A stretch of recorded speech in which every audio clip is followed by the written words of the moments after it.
નમસ્કાર મિત્રો, સ્વાગત છે આપ સર્વનું તમારી પોતાની યુટ્યુબ ચેનલ વિદ્યાશાળામાં. ધોરણ 7ની જે ન્યૂ સ્વ અધ્યયન પોથી એટલે કે નવી સ્વ અધ્યયન પોથી આવી ચૂકી છે આપણી ચેનલ ઉપર. આ નવી સ્વ અધ્યયન પોથીના બધા જ વિષયના બધા જ પાઠના સંપૂર્ણ સોલ્યુશનના વિડીયો પ્લસ PDF બંને મૂકવામાં આવે છે, જેની લિંક તમને નીચે ડિસ્ક્રિપ્શન બોક્સમાં આપેલ છે. તો આજે આપણે આ વિડીયોમાં ધોરણ 7ની જે ન્યૂ સ્વ અધ્યયન પોથી આવી ચૂકી છે તેમના ચાલો યાદ કરીએના પેજ નંબર 12નું સંપૂર્ણ સોલ્યુશન આપણે આ વિડીયોની અંદર જોઈશું. જે આ નવી સ્વ અધ્યયન પોથી આવેલ છે તેનું તમને અહીં પોસ્ટર બતાવેલ છે. તો હવે આ ભાગ પ્રમાણે સ્વ અધ્યયન પોથી આવશે. તો આ પ્રથમ ભાગ છે. તેવી જ રીતના પ્રથમ ભાગની અંદર દરેક વિષયના 1-2 ચેપ્ટર પણ આવશે. તેવી રીતના બીજો ભાગ, ત્રીજો ભાગ અને ચોથો ભાગ આવશે. તો આ સંપૂર્ણ સોલ્યુશનની PDFની લિંક તમને નીચે ડિસ્ક્રિપ્શન બોક્સમાં મળી જશે. તો ચાલો વિદ્યાર્થી મિત્રો, આપણે શરૂ કરીએ ધોરણ 7ની ન્યૂ સ્વ અધ્યયન એટલે કે નવી સ્વ અધ્યયન પોથીના ભાગ નંબર 1ના ગણિત વિષયના ચાલો યાદ કરીએના પેજ નંબર 12નું સંપૂર્ણ સોલ્યુશન સાથે.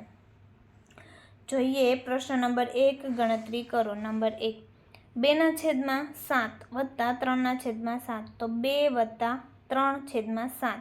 તો 2 + 3 એટલે 5, 5/7. કેમ કે નીચે બંને પદ સરખા છે એટલે ઉપરના પદનો શું થશે? સરવાળો. 15/17 વત્તા 1/17. તો 15 + 1/17. 15 ને 1 16 એટલે 16/17. વિદ્યાર્થી મિત્રો, ધોરણ 3 થી 8ની ન્યૂ સ્વ અધ્યયન પોથી આવી 2024-25ની, જેમાં બધા જ ભાગના તમામ વિષયના સોલ્યુશનની PDF અને બુક બંને મેળવી શકો છો. અહીં તમને કોન્ટેક્ટ નંબર આપેલો છે, જેમની અંદર કોન્ટેક્ટ કરીને. નંબર 3, 3/10 વત્તા 7/15. તો આપણે ક્રોસ ચોકડી ગુણાકાર કરીશું. તો 10 ને આપણે બંનેને છેદમાં સરખો આપણે છેદ કરવાનો છે, બંનેનો 10 અને 15નો. તો આપણે કેટલા વડે ગુણીશું તો આપણે સરખો છેદ થશે? તો 10 × 3. તો ઉપરને પણ 3 વડે ગુણીશું એટલે કે 3 × 3. ત્યાર પછી વત્તા સામે 15 દુ 30 અને ઉપરને પણ આપણે 2 સાથે જ ગુણીશું. નીચેને 2 સાથે ગુણ્યા તો ઉપરને પણ 2 સાથે એટલે કે 2 વડે જ ગુણીશું. તો 7 દુ 14. તો 3 × 3 એટલે 3 તેરી 9, 10 તેરી 30 વત્તા 7 દુ 14, 15 દુ 30. તો સરખો આપણે છેદ થઈ ગયો 30 ને ઉપરનો આપણે સરવાળો એટલે 9 + 14 તો 23, 23/30. તેવી રીતના જોઈએ આગળ 3 - 4 - 1/3 એટલે બંનેનો આપણે છેદ સરખો કરવાનો છે. તો 4 × 3 એટલે 4 તેરી 12 અને સામે 3 ચોક 12 થઈ ગયા 12 અને ઉપર એટલે અહીંયા 3 વડે ગુણ્યા છે તો ઉપર 3 વડે ને 4 વડે ગુણ્યા છે તો ઉપર 4 વડે ગુણીશું. તો 3 તેરી 9 અને 4 તેરી 12. 3 ચોક 12 અને 1 ચોક 4. તો 12 નીચે 9માંથી 4 આપણે બાદ કરીશું. જવાબ આવશે આપણો 5 એટલે 5/12. ત્યાર પછી 2/3 વત્તા 3/4 વત્તા 1/2. તો આ રીતના આપણે ગણતરી કરીશું અને આપણો અહીં જવાબ આવશે 11/12. ત્યાર પછી 8 1/4 ઓછા 2 પૂર્ણાંક 5/6. તેમની પણ અહીં તમને ગણતરી કરી અને બતાવેલ છે, જેમાં ગણતરી કરી અને આપણો જવાબ લખીશું 5.5/12. ત્યાર પછી 1/3 ઓછા 1/17. તો તેમને પણ અહીં તમને ગણતરી કરી છે. છેદ આપણે સરખો કરીશું 51 આવશે અને આપણે ગણતરી કરીશું તો 14/51. 2.4/5 વત્તા 3.5/6. અહીં આપણે ગણતરી કરીશું એટલે આપણો જવાબ અહીં આવશે 6.19/30. ચાલો ત્યાર પછી 100/9 ઓછા 8.1/3.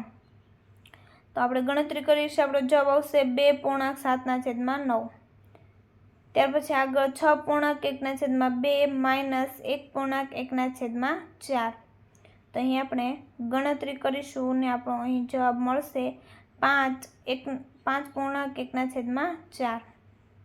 ચાલો ત્યાર પછી જોઈએ આગળ વિદ્યાર્થી મિત્રો 2 નંબર, એટલે કે નંબર 2, 1 કપનો 1/3 ભાગ દૂધથી ભરેલો છે. કપને પૂરેપૂરો ભરવા માટે હજુ કેટલા ભાગમાં દૂધ ભરી શકાય? તો અહીં ગણતરી કરીને બતાવેલ છે તો કે 2/3 ભાગમાં દૂધ ભરી શકાય.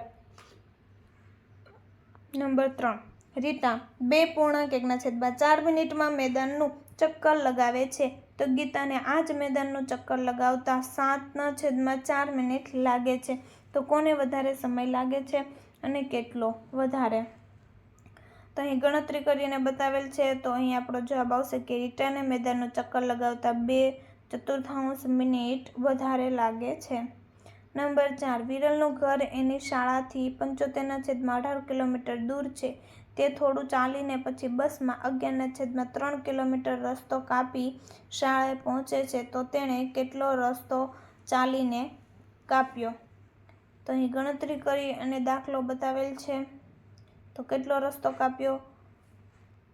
તો 9/18, એટલે કે વિરલે 9/18 કિલોમીટર જેટલો રસ્તો ચાલીને કાપ્યો. નંબર 5, સાહિસ્તાએ સોમવારે 12.1/2 લીટર જ્યુસ ખરીદે છે અને મંગળવારે 14.3/4 લીટર જ્યુસ ખરીદે છે. તો આ 2 દિવસ દરમિયાન સાહિસ્તા કુલ કેટલા લીટર જ્યુસ ખરીદે છે? તો અહીં ગણતરી કરી અને તમને બતાવેલ છે.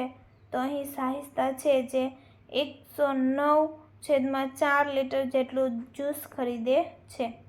તો વિદ્યાર્થી મિત્રો, ધોરણ 7ની જે બીજા વિષયની નવી સ્વ અધ્યયન પોથી આવી ચૂકી છે તેમના સંપૂર્ણ સોલ્યુશનના વિડીયો પ્લસ PDF બંને મૂકવામાં આવશે.